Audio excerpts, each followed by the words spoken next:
হিন্দুরা কাজটা করলো কি? যেই লোকরা, যেই মুসলিমরা আগুন নিভাতে গেল তাদেরকে পিটায় মারলো, এর চেয়ে মানে বর্বর কর্মকাণ্ড আর কখনোই কিছু আমি দেখি নাই। প্রাথমিকভাবে এই হত্যাকাণ্ড যখন ঘটলো তখন গণমাধ্যমগুলো প্রচার করলো যে জনতার গণপিটুনিতে দুজন মানুষ মারা গেছে। আসলেই কি জনতার গণপিটুনিতে মারা গেল, নাকি হিন্দুদের আক্রমণে মারা গেছে? এইটা কি মারামারি ছিল? বলেন।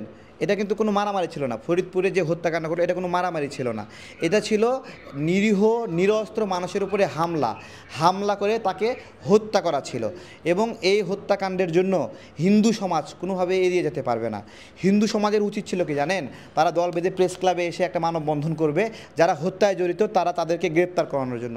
কিন্তু আমরা দেখলাম অনেক জায়গায় হিন্দুরা উল্লাস করছে। হ্যাঁ, উল্লাস করছে। আমার কথা যে আপনি কিসের উল্লাস করলেন, কেন উল্লাস করলেন? বাংলাদেশের ইতিহাসে কোনো জায়গায় কোনো হিন্দুকে গণপিটুনি দিয়ে মারা হয়েছে? হ্যাঁ, তাহলে আপনি উল্লাস কেন করলেন? আমার প্রশ্ন। আপনাদের কাউকে কোনোদিন গণপিটুনি দিয়ে মারা হয়নি, তাহলে উল্লাসটা কেন করলেন বলেন? হ্যাঁ, এই প্রশ্নের উত্তর আপনারা দিতে পারবেন? মানে এখানে দেখেন, বাংলাদেশে হিন্দুদের একটা অংশ, সবাই না, সবসময় অভিযোগ দেয় যে মুসলিমরা এখানে হিন্দুদের উপর নিপীড়ন করে, ঠিক আছে, হিন্দুদের জমি দখল করে, বিভিন্ন অভিযোগ দেয়। আমি একটা কথা বলি, জমি দখল করার যাদের ক্ষমতা আছে তারা হলো ক্ষমতাসীন দল। সেটা এখন না, যখন যারা ক্ষমতা থাকে তারা ক্ষমতাসীন দল, তারা জমি দখল করে। তারা শুধু হিন্দুর জমি দখল করে না, তারা মুসলিমদের জমিও দখল করে, তারা প্রবাসীদের জমিও দখল করে। এক্স্যাক্টলি। সুতরাং মুসলিম এই কারণে জমি দখল করতেছে বিষয়টা এইরকম না। বরঞ্চ হিন্দুদের চেয়ে মুসলিমদের জমি বেশি দখল হয়। এবং হিন্দুদের জমি দখল করার আগে হিন্দু জমি দখল করছে, হায় হায় হায়, মানবাধিকার সংগঠনগুলো এগিয়ে আসবে, খুব ভয় থাকে। এ জায়গা থেকে হিন্দুরা ওইভাবে অতটা নিপীড়নের শিকার হয় না। যে সকল হিন্দুরা বাংলাদেশ ছেড়ে চলে যাচ্ছে তারা বেসিক্যালি ভারতের প্রতি তাদের একটা মায়া আছে। তারা ভারতকে তাদের মা মনে করে, ভারত মাতা মনে করে। তারা বাংলাদেশকে ওইভাবে ধারণ করে না। বাংলাদেশটা তাদের অন্তরের মধ্যে নাই। হ্যাঁ, তাদের একটা লক্ষ্যই থাকে, গন্তব্য থাকে, একটু টাকা পয়সা হলে ভারতে চলে যাবে, ঠিক আছে, তাদের একটা আত্মার একটা অংশ ভারতে পড়ে থাকে।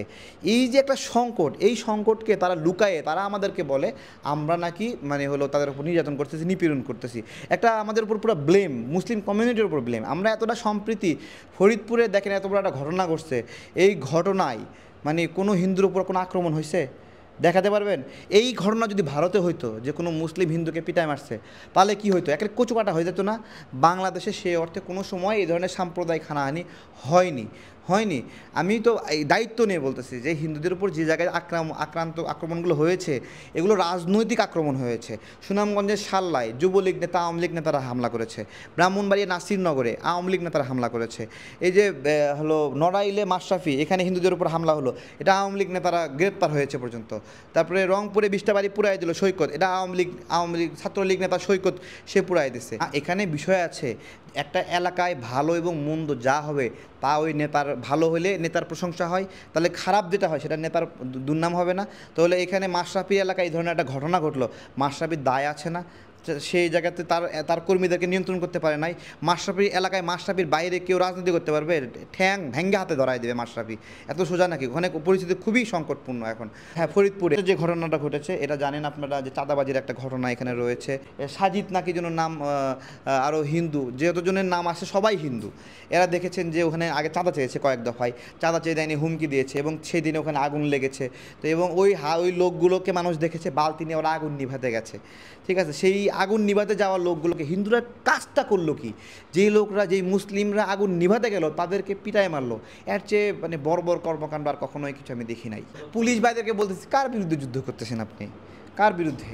অবশ্য ওইখানে মনে হয় ওখানে যে পুলিশগুলো তারাও মনে হয় বেশিরভাগ হিন্দু, আমার কাছে যতটা মনে হলো। ওখানে অনেক হিন্দু অফিসার নিয়োগ পাইছে ওই এলাকাতে, ঠিক আছে। তো এইরকম যদি হয় তাহলে ওইখানে প্রশাসনে নতুন করে অদল বদল করার প্রয়োজন রয়েছে, ঠিক আছে।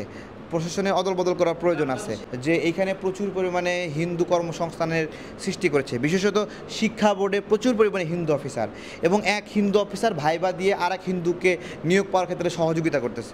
এটা মেধার বলে হরহর করে সব পাইয়ে যাচ্ছে, বিষয়টা এরকম না। শিক্ষা বোর্ডে এত বেশি হিন্দু কর্মকর্তা কই থেকে আসলো? এটা এক কর্মকর্তা আর কর্মকর্তাকে ঢুকাইছে চেইন স্টাইলে। এবং প্রাথমিক শিক্ষক নিয়োগেও দেখবেন প্রচুর পরিমাণে হিন্দু নিয়োগ পায়। এটা কি পড়াশোনা করে পাশ করে সব নিয়োগ পাচ্ছে? এত সোজা না। এগুলো হিন্দু হিন্দু অফিসার প্রচুর পরিমাণে আধিক্য হয়ে গেছে, তারা একটা ফেভার করে, নেপোটিজম করে নিয়োগের ক্ষেত্রে। তো এইগুলো খেয়াল রাখতে হবে, নাগরিকরা যেন ধর্মের ভিত্তিতে নিয়োগ না পায়।